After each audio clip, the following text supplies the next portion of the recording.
नमस्कार दोस्तों, आपका स्वागत है एग्जाम क्रैक SS1 में। अगर आप रेलवे, SSC या किसी भी एग्जाम की तैयारी कर रहे हो तो ये वीडियो आपके लिए बहुत ही महत्वपूर्ण होने वाली है, क्योंकि इस वीडियो में मैं आपके लिए लाता हूँ मैथ के इम्पोर्टेंट क्वेश्चन जो कि परीक्षाओं में बार बार पूछे जाते हैं। जिस तरह क्वेश्चन इस सेट में दिए गए उसी तरह क्वेश्चन आपके एग्जाम में भी आएंगे। ये पार्ट नंबर 1 है। चलिए शुरू करते हैं आज की क्लास। आज का क्वेश्चन नंबर पहला, ये क्वेश्चन नंबर पहला है। आपसे कह रहे हैं वह छोटी से छोटी 6 अंकों की संख्या ज्ञात करें जो 18 का गुणज है, यानी कि 18 का गुणज हो। तो देखिए सभी संख्याएं 6 अंकों की हैं। देखिए ये भी 6 अंकों की है, ये भी 6 अंकों की है, ये भी 6 की है और ये भी 6 अंकों की है। अब 18 का गुणज कहाँ से पूछ रहा है? 6 अंकों की संख्या हो छोटी से छोटी और 18 का गुणज हो। अब 18 का गुणज आप कैसे चेक करेंगे? या तो इन सभी संख्या को आप 18 से डिवाइड करके देखिए, और वो संख्या 18 से डिवाइड होती है तो 18 का गुणज होगी। लेकिन यह करने में आपको बहुत टाइम लग जाएगा। अगर आप ये करेंगे तो आपको बहुत टाइम लगेगा। तो आप 18 को तोड़ लीजिए, 18 को 2 भागों में तोड़ लीजिए। 9 दूनी होता है 18, 9 दूनी होता है 18। अगर आप चेक करेंगे तो देखिए, अगर आप 2 से चेक करें तो 2 से ऑप्शन नंबर 1 भी जाता है, ऑप्शन नंबर बी भी, सी भी जाता है और डी भी जाता है, यानी कि चारों आपके ऑप्शन 2 से तो जाते हैं। अब चेक कर लेते हैं हम 9 से। अब चेक करते हैं हम 9 से। देखिए पहला ऑप्शन 9 से नहीं जाता, यानी कि ये आंसर नहीं होगा। ऑप्शन नंबर बी 9 से जाता है, क्योंकि देखिए 9 से वह संख्या जाती है जो कि अंकों का योग अगर 9 से जाता है। जैसे 9 9 9 सब में 9 9 है, 4 बार 9 है। इनके अंकों का करें, 4 बार 9 है तो इनके अंकों का योग करें तो 36। इनके अंकों का योग होगा 36, इनके अंकों का योग करें तो होगा 36 से, क्योंकि 4 बार 9 है और 36 देखिए आपका 9 से कटता है, यानी कि ये संख्या ऑप्शन बी भी आपका ऑप्शन बी भी आपका 9 से जाता है, यानी कि ये आंसर हो सकता है। और ऑप्शन सी भी देखिए 9 से जाता है। देखिए 8 ये और 1 ये, यानी कि इसके अंकों का योग भी 9 हो गया और 9 से ये 9 जाता है, यानी कि 1 आएगा ये, यानी कि आपका आंसर या तो बी होगा या सी होगा। और देखिए डी देखें तो इनका अंकों का करें 6 और 1 7, इसका योग 7 हो रहा है, ये 9 से नहीं जाता, यानी कि ये ऑप्शन आंसर नहीं हो सकता। लेकिन एक बात आप देखिए, आपसे कह रहा है वह छोटी से छोटी संख्या 6 अंकों की, यानी कि वह छोटी से छोटी संख्या पूछ रहे हैं आपसे। और ये देखिए ये संख्या और इस संख्या में देखिए आप, तो कौन सी संख्या छोटी है? बताएं आप कौन सी संख्या छोटी है? तो ये छोटी संख्या कौन सी है? ऑप्शन नंबर सी, ये संख्या छोटी है, यानी कि ये हमारा आंसर हो जाएगा। ऑप्शन नंबर सी हमारा आंसर हो जाएगा। इस क्वेश्चन में आपसे कह रहा है 25/12 और 8/15 का अंतर क्या होगा? आपसे इसका पूछा है अंतर। देखिए अगर हम इस क्वेश्चन को करें, इनका तिरछा गुणा कर लीजिए। इस तरह से तिरछा गुणा 8 गुणा करेंगे 25 साथ में, 25 चौका 100, 25 अट्ठे 200, 25 अट्ठे होगा 200, 200 माइनस, क्योंकि हमसे पूछ रहा है अंतर। और 12 का गुणा 15 कर लीजिए, और ये होता है 15 धाम 150, 15 दूनी 30, यानी कि 180। अब इनका गुणा कर लीजिए आपस में, 12 का 8 का, 12 अट्ठे 96, जब 12 अट्ठे 96 हो जाएगा। अब यहाँ से देखिए 200 में से 180 जाएगा तो आपके पास 20 बचेगा, और ये 96। अब इसे काट लीजिए आप, और 4 से काटेंगे, 4 पंजे 20 और 4 दूनी 8, 4 चौक 16, इनकी 24, 5/24 आपका आंसर आ जाएगा। 5/24 आपका आंसर आएगा, यानी कि ऑप्शन नंबर डी आपका आंसर हो जाएगा। देखिए ये तो क्वेश्चन करने का तरीका हो गया।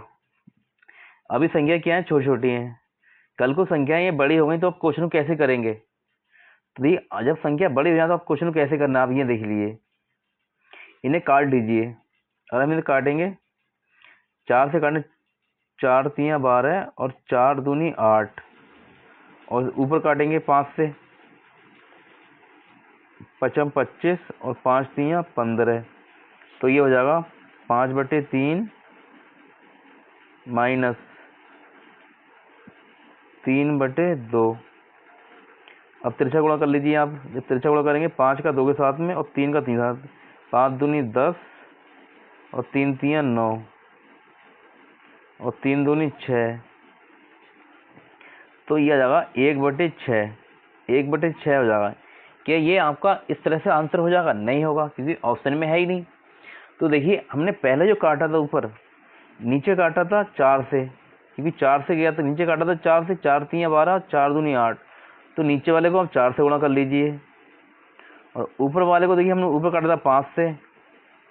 ऊपर 5 से काटा था कि 5 25 और 5 3 15। तो ऊपर वाले को कर लीजिए 5 से गुणा। तो जो आपका आंसर बनेगा वो बनेगा 5/24। इस तरह से, अगर इस तरह से आप क्वेश्चन करेंगे तो कितनी भी बड़ी संख्या है उस क्वेश्चन को आप बहुत ही आसानी से कर सकते हैं। चलते हैं अगले क्वेश्चन पर। Question number 3। इस क्वेश्चन में आपसे कह रहा है 16, 24, 36, 52 और 54 का लाशा क्या होगा, यानी कि आपको से पूछ रहा है इसका एलसीएम। आपसे पूछ रहा है इसका एलसीएम क्या होगा, एलसीएम क्या होगा। देखिए अगर आप इस क्वेश्चन को बेसिक तरीके से करेंगे तो आपको कम से कम अगर आप बहुत तेज करते हैं तब भी आपको कम से कम 1 मिनट लगेगा इस क्वेश्चन को करने में। लेकिन आपको वो ट्रिक सिखाऊंगा, आपको इस क्वेश्चन को आप 2 से 3 सेकंड में इस क्वेश्चन को कर सकते हैं। 2 से 3 सेकंड में कैसे करेंगे? अब आपके सामने दिया गया 16 दिए गया है, तो हम इसे 16 को तोड़ें तो 4 × 4 में तोड़ सकते हैं। तो देखिए आपको पता है 4 से कौन सी संख्या जाती है, लास्ट के 2 अंक 4 से जाते हैं। देखिए लास्ट में 2 अंक 16 है, यानी कि ये 16 जाएगी, 4 से जाएगी। इसमें लास्ट में 32 है, ये भी 4 से जाएगी। यहाँ 16 है, ये भी 4 से जाएगा लास्ट के 2 अंक। और यहाँ 2 18 है, यानी कि ऑप्शन नंबर डी हमारा आंसर नहीं होगा, क्योंकि ये 4 से 18 नहीं जाएगा लास्ट में। अब देखिए हम इसे चेक कर लेते हैं 36 को।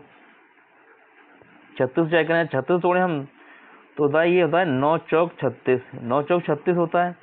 4 से तो हमने चेक कर लिया, अब चेक करते हैं 9 से। जब हम 9 से चेक करेंगे, ठीक है, तो 5 5 6 6 12, 6 3 18, यानी कि ऑप्शन नंबर ए 9 से जा रहा है। ऑप्शन नंबर बी को चेक कर लेते हैं। 6 6 12 2 14, यानी कि ऑप्शन नंबर बी आपका 9 से नहीं जा रहा है। सी को चेक कर लेते हैं। 4 3 7 2, यानी कि ऑप्शन नंबर सी आपका 9 से डिवाइड हो रहा है, यानी कि आपका ये ऑप्शन नंबर ए या ऑप्शन नंबर सी आपका आंसर हो सकता है। ठीक है, अब देखिए अब आप कर लीजिए, आपके पास 2 ऑप्शन आपके 9 से कट रहे हैं, ऑप्शन ए और ऑप्शन सी आपके 9 से कट रहे हैं। तो ये है 13, ये है 52, और इसमें देखिए होता है, ये होता है 13 चौका 52, 13 चौका 52 होता है। तो आप 13 से और चेक कर लीजिए, ये वाली संख्या बड़ी है तो आपको 13 इसमें 13 से चेक करने में आपको टाइम लगेगा। तो छोटी संख्या ये है, तो आप इसे 13 से चेक कर लीजिए ऑप्शन नंबर सी को।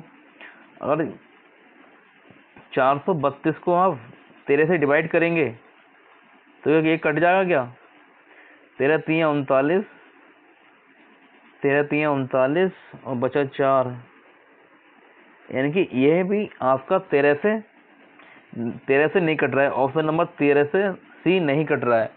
जो आपका राइट आंसर हो जाएगा वो हो जाएगा ऑप्शन नंबर ए। दोस्तों मैंने आपको थोड़ा समझा रहा हूँ, ठीक है, जैसे कि आपकी समझ में आया, तब इसमें टाइम लग रहा है। जब आप इस तरीके को खुद सीख जाएंगे और आप खुद से क्वेश्चन बनाएंगे तो आप देखते ही क्वेश्चन को हल कर सकते हैं। मात्र 2 से 3 सेकंड लगेंगे आपको इस क्वेश्चन को हल करने में। चलते हैं अगले क्वेश्चन पर। इस क्वेश्चन में आपसे कह रहा है कक्षा 10 के छात्रों के लिए एक परीक्षा आयोजित की गई, 96% छात्र पास हुए और 50 असफल रहे, कितने छात्र उपस्थित हुए थे। आपसे पूछ रहा है कि 96 जो छात्र थे वो 96% छात्र पास हुए और 50 फेल हो गए, तो कितने छात्र उपस्थित थे, आपको बताना कितने छात्र उपस्थित थे। तो ये देखिए, जब 96% पास हुए तो फेल कितने हुए होंगे, 4% फेल हुए होंगे, 4%, और 4% की वैल्यू कितनी दी गई है, 50। ये है 50। अगर हम देखिए प्रतिशत हटा दें, ये हम प्रतिशत हटाएं तो नीचे आता है 100 और नीचे आता है 100 और 4 जो हम इसे काटें तो 4 एकम 4 और 4 से ही जाएगा 25 बार में, कि ये आ जाएगा आपका 1/25। जब 1/25 आ जाएगा, एक की वैल्यू कितनी दी गई है, यानी कि 25 आपके छात्र थे आपके 25 और फेल कितना हुआ 1। क्वेश्चन कह रहा है फेल 1 नहीं हुआ है, फेल कितने हुए हैं 50 हुए हैं। इसे कितने गुना 1 के, 50 गुना होंगे 1 के, तो 25 को आप 50 से गुणा कर दीजिए। 25 को आप 50 से जब गुणा करेंगे 25 पंजे 125 यानी कि 1250 आपका आंसर आ जाएगा। किस ऑप्शन में, ऑप्शन नंबर डी में आपका आंसर आ गया। अगला क्वेश्चन, इस क्वेश्चन में आपसे कह रहे हैं यदि किसी वस्तु का विक्रय मूल्य उसके क्रय मूल्य के 5/4 के बराबर है तो इस सम व्यवहार में प्राप्त प्रतिशत लाभ ज्ञात कीजिए। ये बहुत ही आसान क्वेश्चन है। अगर आप इस क्वेश्चन को बेसिक तरीके से करेंगे तो आपको टाइम लगेगा, लेकिन मैं आसान क्वेश्चन है तो आसान तरीके से ही बताऊंगा और आपकी समझ में आ जाएगा। इस तरह का कोई भी क्वेश्चन आए, आपका बहुत ही क्वेश्चन कभी भी गलत नहीं होगा और बहुत ही आसानी से बहुत जल्दी की क्वेश्चन आपका हो जाएगा। तो देखिए इस क्वेश्चन को कैसे करें। आपसे पहले कह रहा है विक्रय मूल्य। विक्रय मूल्य क्या होता है, जिसमें कोई वस्तु बेची जाती है उसे कहते हैं विक्रय मूल्य।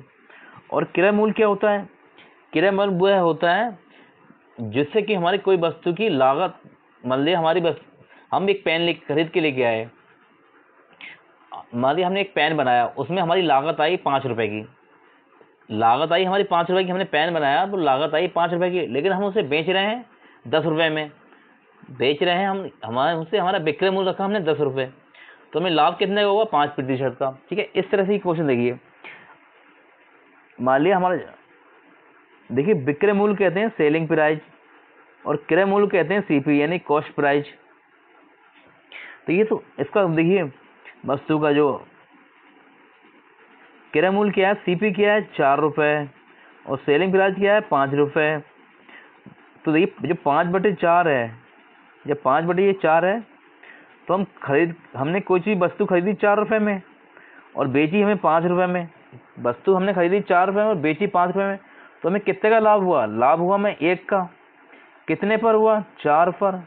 तो आपको पता है 1/4 की वैल्यू होती है 25%। 1/4 की वैल्यू होती है 25%, यानी कि हमारा लाभ आया 25%। ऑप्शन नंबर सी हमारा आंसर हो जाएगा। अब कुछ लोगों को यह पता नहीं होगा कि 1/4 की वैल्यू 25 कैसे होती है। तो देखिए ये कैसे होती है, 1/4 इसे 100 से आप गुणा कर दीजिए। जब 100 से गुणा करेंगे 4 से जाएगा 25 बार में, 4 से जाएगा 25, तो 25 से कम 25, यानी कि इस तरह से आपका 25% आता है 1/4 की वैल्यू। इस क्वेश्चन में आपसे कह रहा है यदि 6y² माइनस 13y प्लस 6 बराबर 0 है तो समीकरण के दो मूल्यों का गुणनफल ज्ञात कीजिए। देखिए आपको पता होना चाहिए कि समीकरणों के मूल्यों का जो गुणनफल होता है वो होता है